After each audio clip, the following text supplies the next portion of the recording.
Hello, fellow Americans, believers, patriots alike. Welcome to The Grid. I'm Chris Kuhlmann, and today joining me once again is my co-host, Shaun Griffin. Hey, Shaun, how you doing? Hey, Chris, I'm glad to be here again. Shaun, as we sat down and got ready for the show, I thought, man, we have so many lists of topics. We could talk about Kamala Harris and really the fact that she's gone AWOL and, well, Biden's gone AWOL. But we've talked a lot about politics.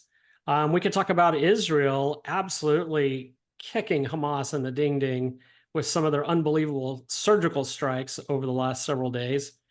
But today, I would say it was going to be a little bit lighthearted until you, the audience, hear exactly what we're discussing. But that is all things Olympics. Now, Shaun, I'm curious, do you watch the Olympics? I really don't. Occasionally, I will like flip on something if I know something's going to take place, but usually not. The Winter Olympics, maybe. I watch the Winter Olympics too, to some degree, and I actually said I wasn't going to watch much of the Olympics this year, and yet here again I found myself mesmerized. In particular, with swimming and gymnastics. Many of you in the audience may not realize, but I was a collegiate gymnast. My three girls were gymnasts. My wife was a gymnast, so we do get into watching the gymnastics a little bit. But really, I think how we're going to start today's podcast has nothing to do with the gymnastics, or at least not the sport of gymnastics, maybe the cultural gymnastics that occurred, all things related to the opening ceremony. Shaun, would you like to jump in at all and describe what you saw, what I saw related to the open ceremonies of the 2024 Olympics in Paris, France? In one word, blasphemy. And thank you very much, Shaun, for pontificating to a great extent on what you saw.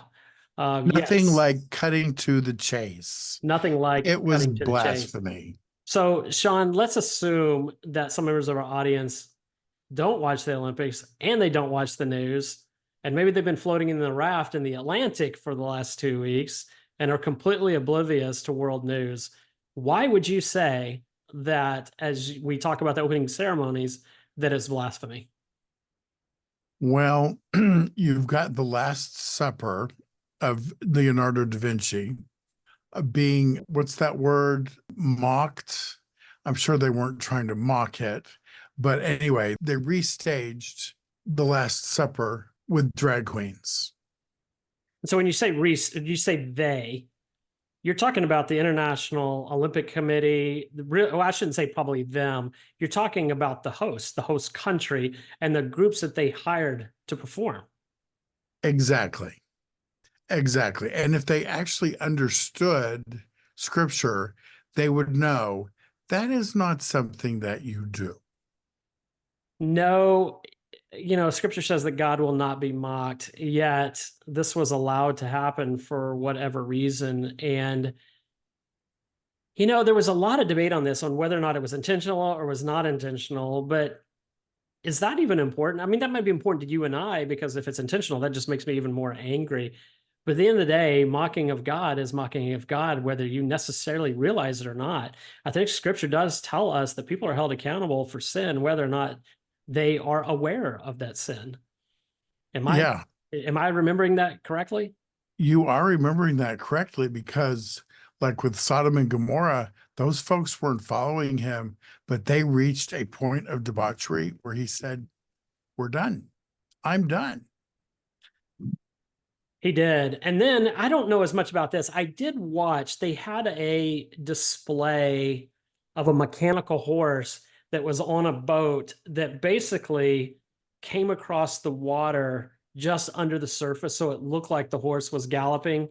And the rider was wearing kind of a Joan of Arc type of, if I remember, a cowl and, cloth material over her. And I didn't put two and two together, but a friend of ours, Clay, mentioned that many referred to that it was in some ways representing the pale rider that we would see in Revelation. Again, just pointing to, in many ways, how do you say it? The blasphemy, the debauchery, the really disgusting, in your face attack on things that are sacred to Christians. Hmm. Well, and I think what they don't realize, and so if you look at it from the spiritual perspective, there's stuff going on that they are completely ignorant of. They could not do anything like that with regard to Islam No, because they know that every participant in that would be dead inside of 3 weeks. very, They very, would basically be putting a bullseye on their head, you know. yeah, very, very true. Because, what is the backlash from Christians? What does it cost you if you do that and mocking Christianity? Well, it costs you maybe some points in the public opinion. I don't know. Maybe not. For Islam, it would cost you your life. Absolutely. Yeah, yeah. They know that when it comes to Christians, that Christians will forgive, but they fear no death. So, as I look at the situation, while I don't think it matters if it's intentional or not, I personally think it was. I think we see this thing enough to know that some of those sacred institutions like Christianity and our faith walk with the Lord, they're not ignored by this extreme progressive left. They're attacked. They are sought out. They are targeted. And that's what it felt like to me. And it was interesting when they talked to the group that actually put this on, they said, our hope was to unite. Our hope was to bring unity. And I thought, well, that's pretty interesting since there's a couple billion Christians on the planet and you just ticked off the vast majority of them. Doesn't feel like a unity move to me. Yeah, it's like, well, let's unify everybody by poking them in the eye. Yeah. The other thing that I would say too, I noticed this in a couple ways, but we didn't discuss this in show prep, Shaun, but I also felt like they tried to do too much with not just the opening ceremonies. I noticed that when the women's gymnastics was getting ready to compete, Beyonce came on scantily clad in some outfit, and my daughter was like, "Good grief, put some clothes on." And it was like it's not about the athlete. The opening ceremonies is not about the athlete. The advertisement, even the sexualization, none of this is about the athlete. It's about a production. It's about who can push the envelope farther and farther and farther. And me, as a former athlete, I find that somewhat offensive because you're talking about folks that in many cases spent better than 10,000 hours perfecting their craft. And this is their opportunity to compete at the highest level. And we're talking about social issues. And we're talking about um, political issues, and we're talking about disunity, and it totally, to me, it just totally takes away from what the games are really meant to be. Let's also toss in the fact that Beyonce was probably paid for her performance, whereas the athletes are not. Yeah, good point. So we're talking about um the athletes themselves. Why don't we just pick a couple of sports, Shaun? Why don't we go, I don't know, let's head over to boxing. How about boxing? What's going on in the boxing world? We do want to lay out right here that at the grid, we follow Jesus, and Jesus paid the price for everybody, regardless of what religion they serve or what gender they claim to be. He died for everyone. He paid the price for everyone. He loves everyone. But their sin is what he died for. And our message to folks where we socially disagree is that we care about you and you're in bondage. You're in a bondage that Jesus can set you free from. Yeah, and We quite don't frankly, hate you. yeah, absolutely. We will love the center all day long, but we will attack the agenda of this demonic movement. And it's not just in this particular area. I mean, it's in a lot of different areas. So Shaun, when we're talking about boxing, I mean, really where the rubber meets the road, and put a little context to this, you have this boxer named Khalif from Algeria, which is ironic because Algeria is a Muslim nation to begin with. Khalif is fighting as a female boxer, even though Khalif, according to the International Boxing Association, had failed the gender identity test for being a woman because of XY chromosomes and of testosterone. But for some crazy reason, The IOC, the International Olympic Committee, said, no, you meet the definition of woman. And they let Khalif fight other women. And so I don't remember the name of the fighter, but Khalif's first boxing match, I believe, was fighting against an Italian female. Khalif hit her so hard that after 1 or 2 punches and 43 seconds into the bout, the other boxer quit and said, I'm done. And this is crazy.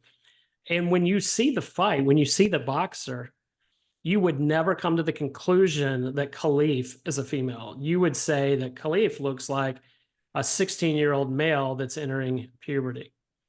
And why? Well, Khalif is a male. And so that brings additional controversy to these games.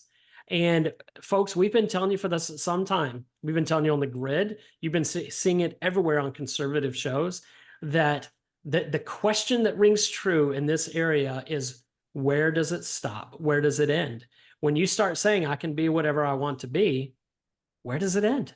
Well, you end up with this kind of disunifying chaos at the highest athletic stage when we should be celebrating the athletic prowess of the world's top athletes. Instead, we're talking about social contagions.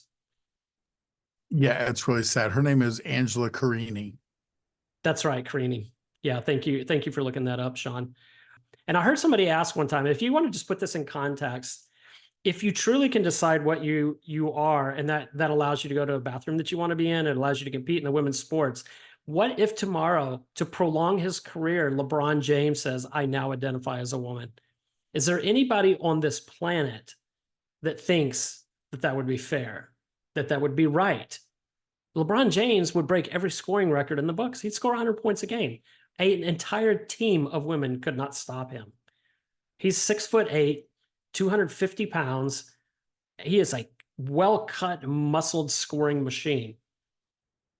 So if that's not okay, why is this okay? And, you know, somebody's going to get hurt. And I don't mean hurt emotionally. Carini was devastated. I mean, she talked about it. She was emotionally devastated at this, but I'm talking about physical. Somebody's going to get killed if we continue to allow this nonsense to happen. Oh yeah. If I remember correctly, I heard something about, that blow was 10 times harder than she's accustomed to getting. 10 times. And it wasn't a blow to her shoulder. It was a blow to her face. So, yeah. I mean, it's like, I remember back to college days, guys will punch each other, not, trying to be, not trying to actually fight, but it's like, you come up, you go, bam. Well, that bam that you can do to your buddy and his arm is something that he can handle. But you do that to your girlfriend or your wife or your sister, they're going to the floor. Right. Because they cannot handle that blow that you handled as if the guy was a wimp. It's absolutely right. And I'll tell you, Shaun, as we talked before, when I watch a sporting event, I want to celebrate an athlete's hard work because it is hard work. We're talking, when you get to the Olympic level, you're not talking about talent. You're talking about talent coupled with ironclad determination that few have. It is a culmination of talent and grit that is why these athletes are at the pinnacle of their particular sport. I want to celebrate that. I want to enjoy that. I don't want somebody talking to me about some social issue. I don't want to hear the politics of the day. I don't want to have some, again, I'm going to use the word social contagion crammed down my throat by Mike Tirico or Bob Costas, when all I want to do is enjoy a sport. And I think, to me, that's where this has gone way overboard. It's no longer about the athlete. It's about all these agendas. It's about trying to outdo the previous games instead of just enjoying what these athletes have accomplished. And then on top of that, I just, again, as a former gymnast, I'm pretty disappointed in Simone Biles. She's got into a verbal spat in I don't know if it's Instagram or whatever, with a former gymnast, and they're kind of yakking back and forth. And I'm just like, people, can we just settle down here? But I think the answer to that is no, they can't. Yeah, it's really sad. What it really comes down to is that when we're looking at the Olympics, we're looking at an international organization.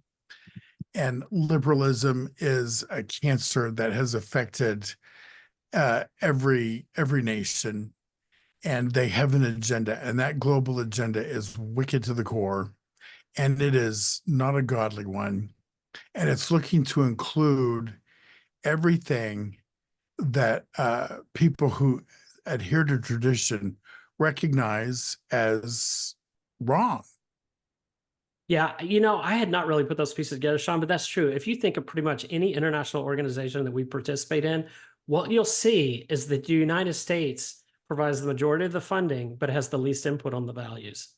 And we are asked to succumb to the values of a very different world that has a very different worldview than especially the Christians who this country was founded upon with Judeo-Christian values. We're just not represented in any of these organizations, the World Health Organization, NATO, the IOC and the Olympic Committee, the International Monetary Fund. I mean, any of these organizations, what you see is the corrupt, wicked values of the other nations surviving and thriving off the funding of the United States.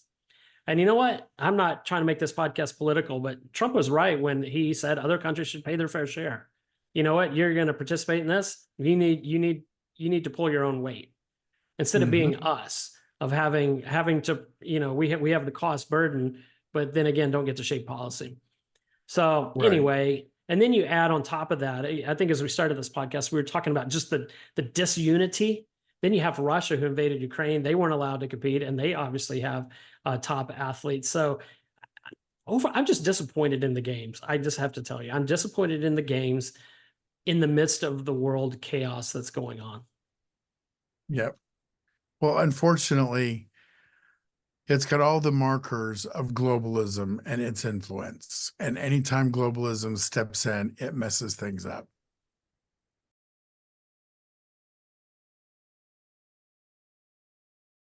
My closing thought would be this. We could call it a closing thought. A closing thought, yes, on the games or otherwise. It's ironic that like we get people getting shot at and called Christian nationalists.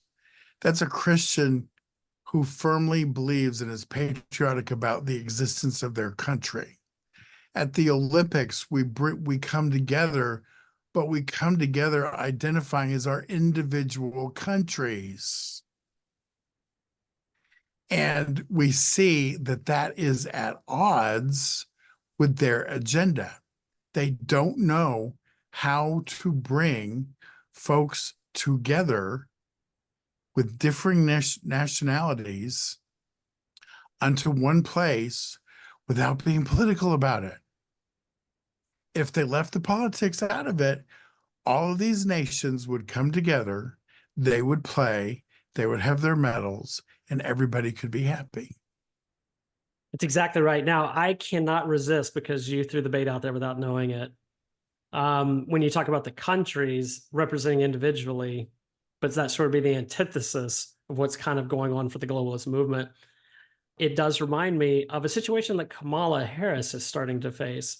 She apparently has surrounded herself with some really big radicals in her campaign that are known for this saying, F the white women, F the whites. And yet in her campaign, she's got a group called the White Women for Kamala and the White Dudes for Kamala. And I just thought, she better not hold a campaign rally where she's trying to bring everyone together, because it might actually erupt in a mini civil war right inside her own campaign headquarters. So what happens She better hope that the Secret Service is on the ball on that day. Yeah, don't get me started about the Secret Service. Well, I think that's all we have to say for the Olympics today. It is sad. I hope you can enjoy the games, the rest of the games. I know there are parts that I will. I always root for my country, even though I don't root for our politics right now. It's really sad. You are seeing front and center a display of what is evil is now good, and what is good is now called evil. It's unfortunate. It reminds us that we must pray. Any last thoughts, Shaun? Yes, we're in the perilous times, and this is evidence of that. So my personal message to you, get a generator. Get a generator. You know what? Get a generator. We should start a generator business. We should start a generator business. And I encourage people, folks, you need to get a generator before November 1st. Yeah, We that's have no idea what's coming. that Get is true. ready. Not conspiracy. That's just Nope. called good wisdom and stewardship. Uh-huh. All right, folks. Thank you so much for joining us today on The Grid. Till next time. Till next time.